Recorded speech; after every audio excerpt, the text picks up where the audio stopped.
গাছ এমন একটা জিনিস যেটা কিন্তু কম বেশি সবারই আমাদের পছন্দ। আমার আগে পছন্দ ছিল না সেটা ঠিক নয়, কিন্তু হালে একটু বেশি পছন্দ হতে শুরু করেছে, কেন জানি না। আর এই যে আমার হাতে মানি প্ল্যান্টের গাছগুলো দেখছো, এইগুলো এক প্রকার চুরি করে আনা বলতে পারো। সেটা তোমাদের সাথে শেয়ার করছি, দাঁড়াও।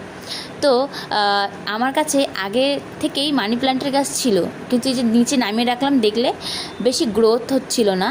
তো আমার কাকা শ্বশুরের বাড়ি একটা কাঁঠাল গাছ আছে বাড়ির সামনেই, তো ওইখানের গাছের পাতাগুলো বেশ বড় বড়। তো ছোটো মাকে একদিন বলেছিলাম, ছোটো মা এই গাছের গোড়া দিয়ে কটা ফোট বেরিয়েছে, আমি পাতাগুলো নেব। তো ছোটো মা বলেছিল যে আমার কাছ থেকে চুরি করে নিবি, চুরি করে নিলে নাকি ভালো হয়। তো সেটাই আমি চুরি করে এনেছি, আর সেটাই একটুখানি জলের মধ্যে রাখলাম। আর এই যে যে ছোট্ট গাছটা দেখলাম, এটা আমারই ছিল, আগের থেকে গ্রোথ হচ্ছে না।